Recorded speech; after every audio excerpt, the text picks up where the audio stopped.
La historia no es solo una línea del tiempo, es una bóveda de secretos no contados. Algunos eventos fueron tan impactantes que fueron enterrados, borrados o deliberadamente pasados por alto. Pero hoy no será así. En este video vamos a descubrir 20 datos históricos asombrosos que desafían todo lo que creías saber. Comencemos. La lingüística y la historia están estrechamente relacionadas, mostrando que el inglés, como la mayoría de los idiomas, ha evolucionado constantemente. El inglés, un idioma germánico occidental, se originó de los dialectos anglosajones y se desarrolló a través de 3 etapas: inglés antiguo, inglés medio e inglés moderno. El inglés antiguo surgió alrededor del año 450 después de Cristo, cuando los ángulos, sajones y jutos se establecieron en las Islas Británicas. Era muy diferente del inglés que conocemos hoy. El inglés medio apareció en el siglo X, cuando Normandía y Inglaterra se unieron, lo que llevó a una fuerte influencia normanda. Esta etapa hizo que el inglés fuera más reconocible para los hablantes modernos. El inglés moderno debe en parte su forma a Shakespeare, quien introdujo alrededor de 2.200 nuevas palabras y refinó el uso de los verbos. Hoy en día, el inglés es un idioma internacional hablado por más de 2.000 millones de personas. Hablando de conceptos erróneos, la historia está llena de ellos, y uno de los mitos más famosos involucra a un legendario líder francés. Pero, ¿era tan bajo como dicen? Muchos han escuchado el mito de que Napoleón Bonaparte era bajo.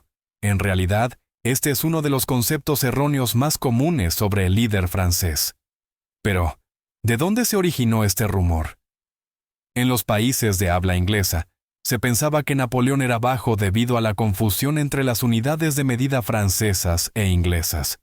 Los pies y pulgadas franceses eran ligeramente más largos que los ingleses, y tras la muerte de Napoleón, su altura registrada fue de 5 pies, 2 pulgadas en 4 líneas francesas, lo que equivale a 170 centímetros. Sin embargo, los ingleses malinterpretaron esta medida, reduciendo su altura en casi 10 centímetros, lo que ayudó a difundir el mito. En verdad, la altura de Napoleón era promedio para un francés de su época. ¿Creciste creyendo que Napoleón era bajo? Sé honesto.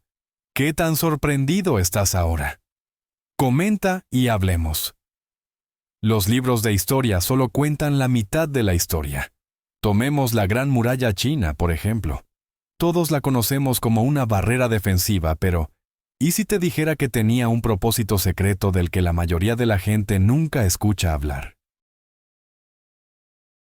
La construcción de la Gran Muralla China comenzó en el siglo III a.C. En los libros de texto escolares, aprendemos que fue construida principalmente para protegerse contra las incursiones enemigas. Si bien esto es en gran parte cierto, los historiadores sugieren que la muralla pudo haber tenido propósitos adicionales. Se han propuesto al menos 2 hipótesis. La primera sugiere que la Gran Muralla podría haber servido como una carretera de transporte, ya que su ancho alcanzaba 5,5 metros, permitiendo el paso de 2 carros. Sin embargo, no hay registros históricos que confirmen esto, y el costo de tal construcción habría superado sus beneficios potenciales. La segunda hipótesis propone que la construcción de la Gran Muralla ayudó a proporcionar empleo y fomentar la unidad nacional. Su construcción pudo haber jugado un papel en el fortalecimiento de la comunidad y en reforzar una identidad compartida. Todos crecimos escuchando la historia de que Cristóbal Colón descubrió América. Pero, ¿y si te dijera que eso no es exactamente cierto?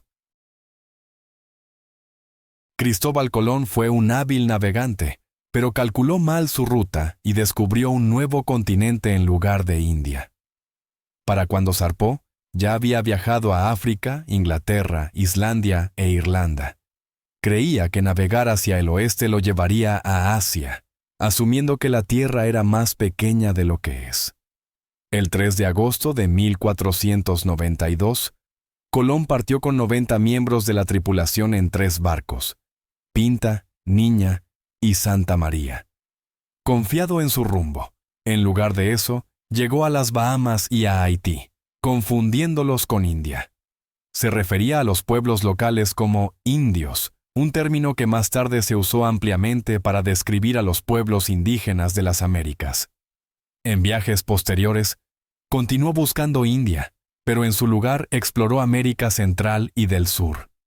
A pesar de sus descubrimientos, creía que había llegado a Asia. Entre 1497 y 1502, Amerigo Vespucci identificó América como un continente separado, lo que llevó a que se le diera su nombre en lugar de Columbia. Algunas de las mayores invenciones de la historia no fueron planeadas, fueron accidentes completos.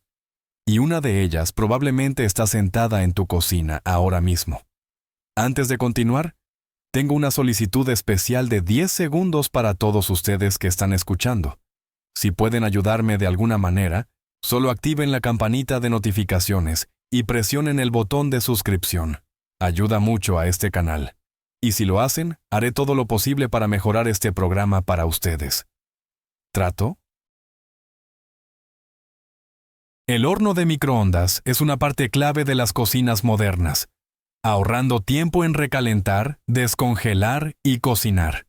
Sus orígenes se remontan a 1920, cuando los transmisores de radio de tubo permitieron que las ondas de radio de alta frecuencia calentaran sustancias. Para 1933, Westinghouse demostró cómo los transmisores de ondas cortas podían cocinar alimentos rápidamente, allanando el camino para la tecnología de microondas. El ingeniero estadounidense Percy Spencer desempeñó un papel crucial en su invención. En 1945, mientras trabajaba con un magnetrón, notó que una barra de chocolate en su bolsillo se había derretido. Al darse cuenta del potencial de calentamiento de la radiación de ultra alta frecuencia, patentó el horno de microondas el 8 de octubre de 1945.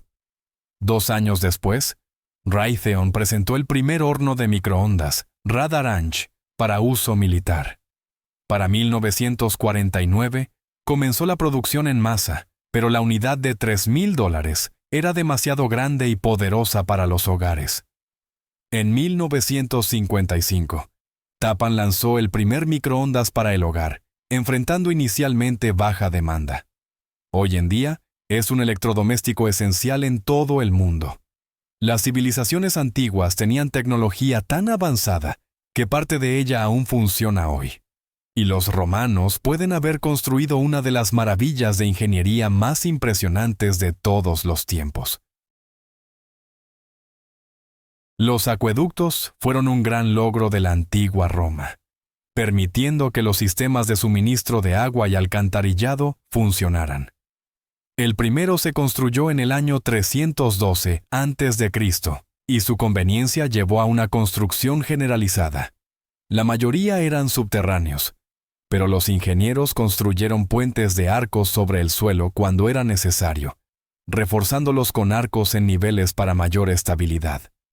Algunos, como el Pont du Gard en Francia, aún existen hoy. Los romanos usaban piedra, ladrillo, roca volcánica y concreto, diseñando cuidadosamente los acueductos con una pendiente descendente para el flujo natural del agua. Se basaban en instrumentos geodésicos como niveles y medidores de ángulo para mayor precisión. Antes de colocar las tuberías, ponían una base de piedra, asegurando un diseño en forma de U para facilitar el acceso de mantenimiento. Para protegerlos, techos en forma de arco prevenían la acumulación de polvo. El yeso sellaba áreas húmedas, y los sistemas de drenaje gestionaban las aguas subterráneas.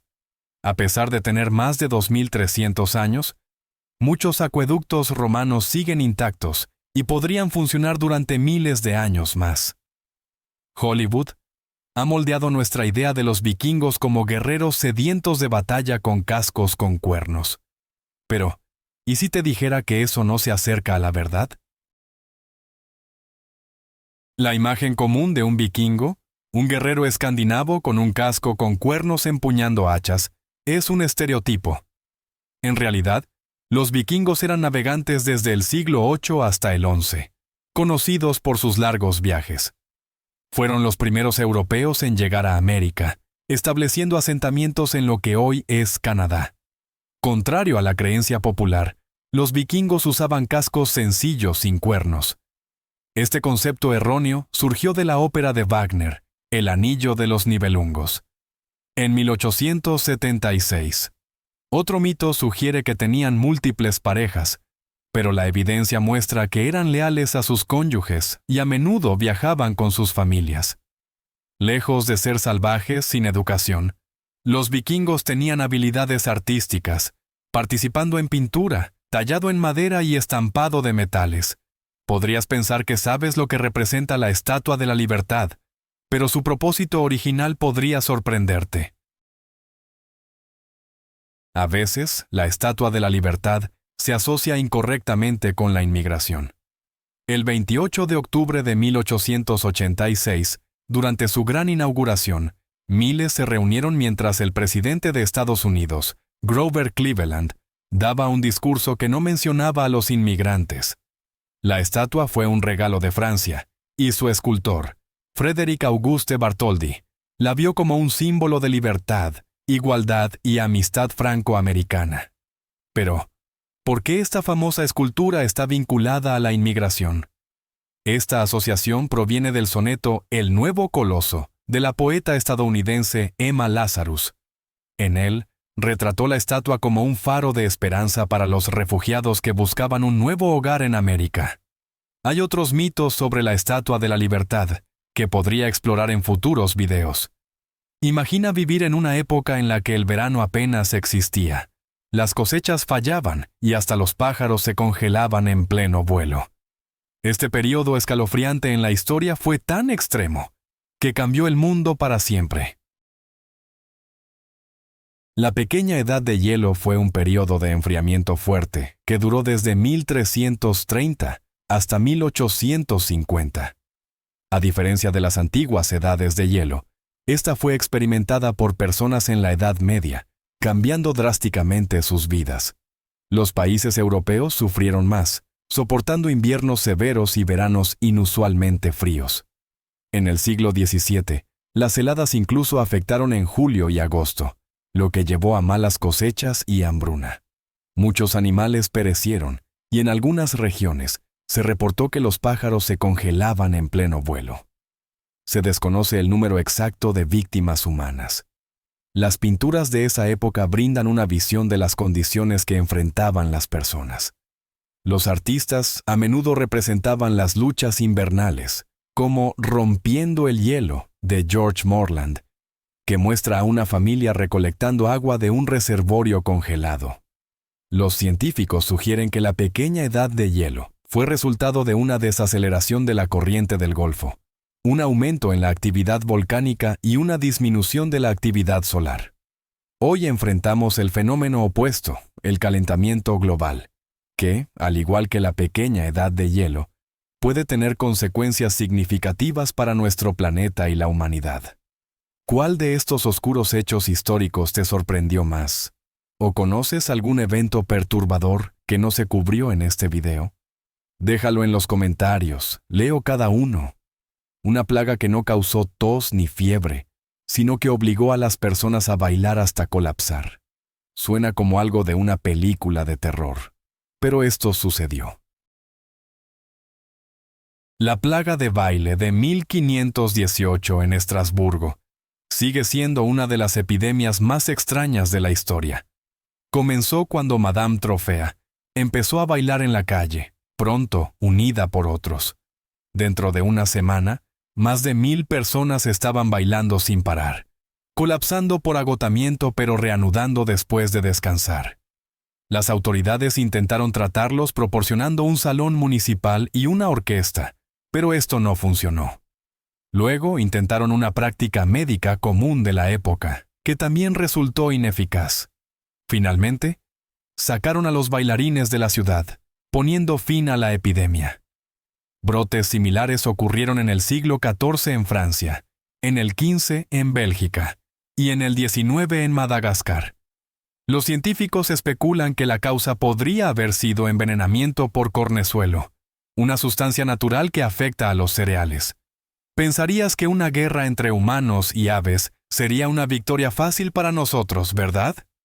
Bueno, piénsalo de nuevo, porque esta batalla fue una para los libros de historia.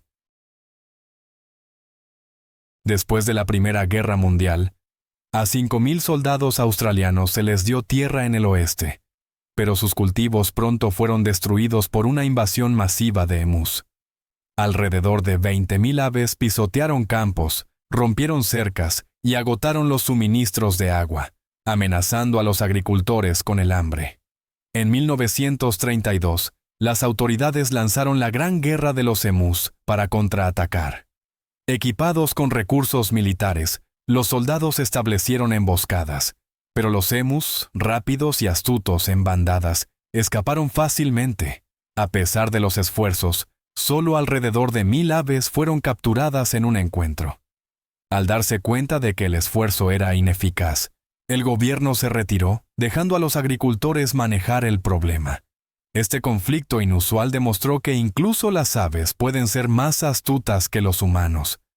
Cleopatra es una de las gobernantes egipcias más famosas de la historia. Pero, ¿y si te dijera que ni siquiera era egipcia? La última reina de Egipto helenístico, Cleopatra la Séptima, sigue siendo una de las gobernantes más famosas de la historia. Mientras que las reinas egipcias anteriores eran nativas de Egipto, la ascendencia de Cleopatra se remontaba a Ptolomeo I Sóter, un general de Alejandro Magno.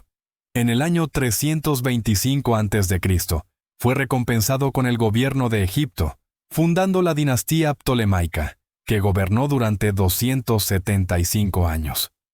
Los gobernantes de la dinastía eran de origen macedonio, y los registros históricos los vinculan a la cultura griega.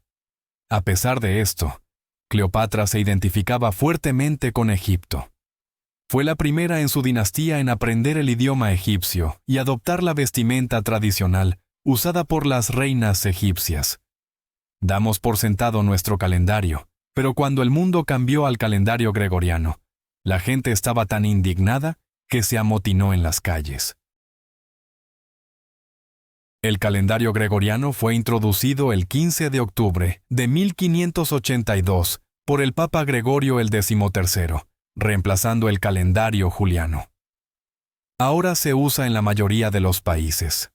Basado en la órbita de la Tierra alrededor del Sol, define un año como 365.2425 días, con años bisiestos cada 400 años.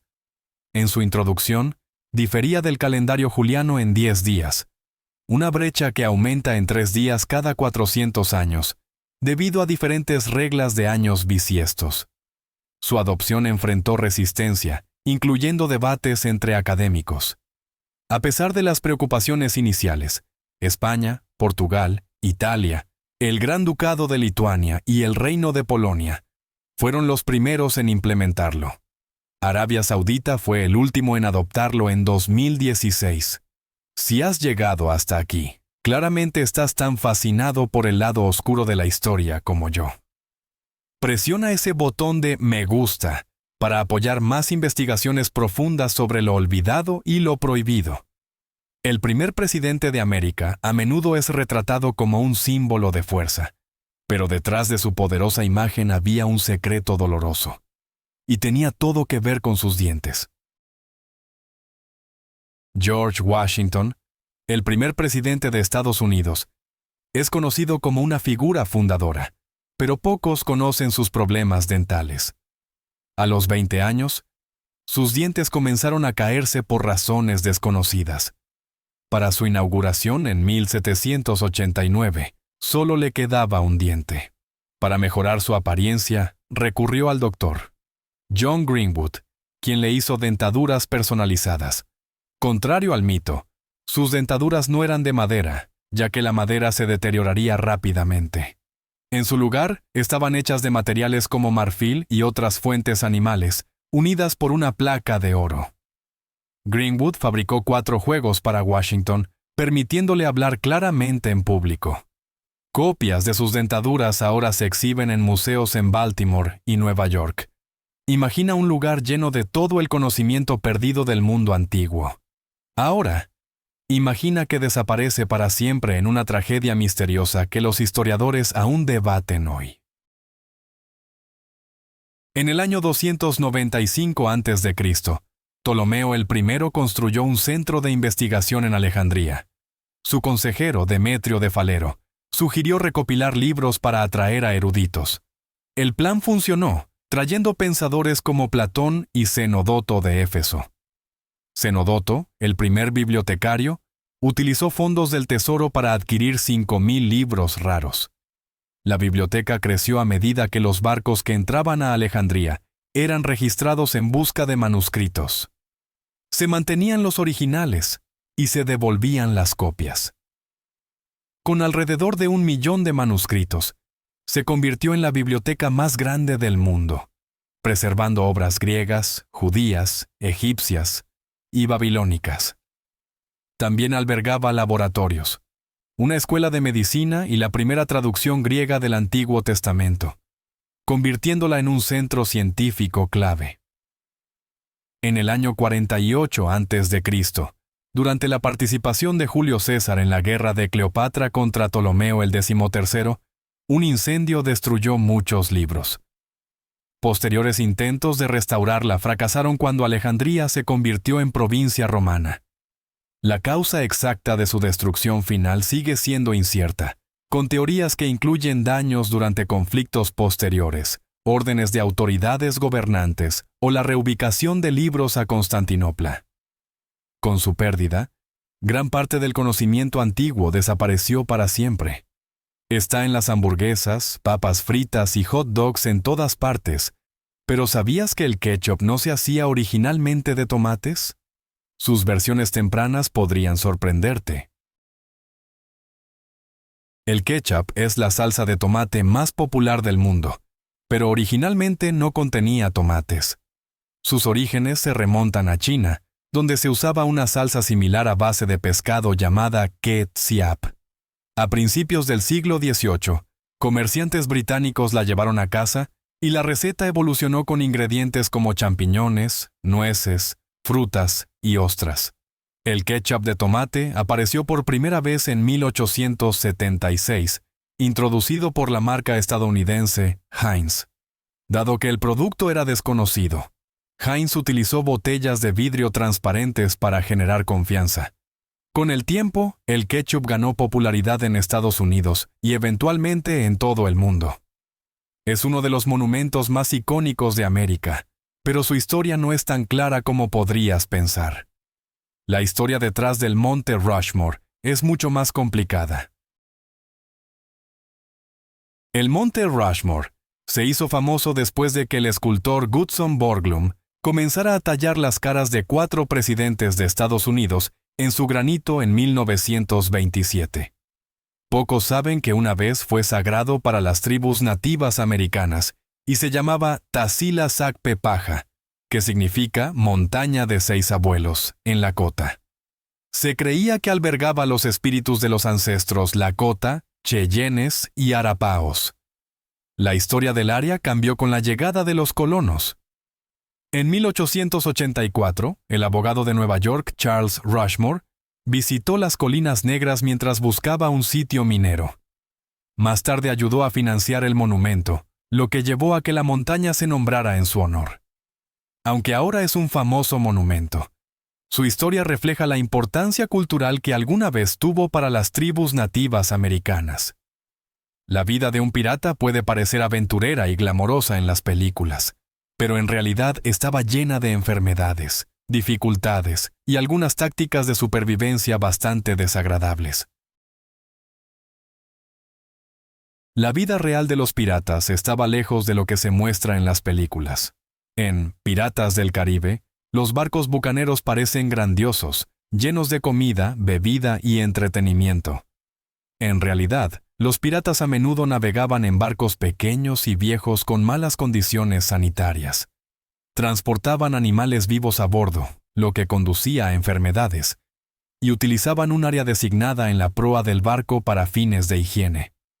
La mala nutrición causaba enfermedades estomacales y escorbuto, mientras que el agua limpia era escasa, volviéndose rápidamente rancia en los barriles. Para hacerla potable, los piratas la mezclaban con ron, no por diversión, sino por necesidad. La vida en el mar también estaba llena de peligros, incluidos naufragios y encuentros violentos durante las incursiones. La imagen aventurera de los piratas contrasta marcadamente con las duras realidades que enfrentaban. Puede que hayas oído que Benjamin Franklin quería que el pavo fuera el ave nacional de Estados Unidos, pero ¿hay alguna verdad en esta extraña afirmación? Un mito común sugiere que Benjamin Franklin quería que el pavo, no el águila calva, fuera el símbolo nacional de Estados Unidos. En realidad, entre sus símbolos propuestos estaban imágenes de Moisés y un faraón egipcio. El concepto erróneo proviene de una carta que escribió a su hija en 1776. En un tono humorístico, Franklin comentó que un pavo, siendo valiente y enérgico, habría sido un mejor símbolo que un águila calva. Consideraba que las águilas eran menos nobles porque a veces se alimentan de carroña. Aunque Franklin nunca propuso seriamente el pavo como emblema nacional, su carta llevó a este mito perdurable. Los vikingos eran temidos por su brutalidad, pero nada es más aterrador que un castigo tan espantoso que se convirtió en leyenda. Pero, ¿realmente sucedió? Vamos a averiguarlo. Los vikingos eran guerreros feroces, conocidos por sus batallas y conquistas, pero un método de castigo destaca: el águila de sangre. Descrito en las sagas nórdicas medievales, se decía que era tan severo que incluso los guerreros endurecidos lo temían. Según las sagas, el águila de sangre era una forma de castigo extremo para los enemigos de los líderes vikingos. La víctima, a menudo un rey rival o traidor, era capturada y sometida a un ritual destinado a mostrar el dominio vikingo. Algunos relatos lo describen como involucrando lesiones severas en la espalda y el pecho, simbolizando alas. Esta imagen espantosa probablemente tenía como objetivo infundir miedo. A pesar de estos relatos, los historiadores dudan de su autenticidad. Las sagas, escritas siglos después, a menudo exageraban los eventos, y no hay evidencia arqueológica que lo respalde. Algunos académicos creen que era más poético que una práctica real. Si ocurrió, probablemente fue raro. ¿Cuál de estos oscuros hechos históricos te sorprendió más? ¿O conoces algún evento perturbador que no se cubrió en este video? Déjalo en los comentarios, leeré cada uno. Si disfrutaste el video de hoy, por favor dale me gusta y no olvides suscribirte a mi canal. Tu apoyo significa mucho para nosotros. Haz clic en el video que aparece en tu pantalla ahora mismo. Estoy seguro de que disfrutarás este contenido. Comenta abajo qué país te gustaría ver en nuestro canal. Muchas gracias por ver y nos vemos en el próximo video. Gracias por estar con nosotros. Deja un comentario, dale me gusta para mostrar tu apoyo y recuerda suscribirte para más videos emocionantes. Nos vemos la próxima vez.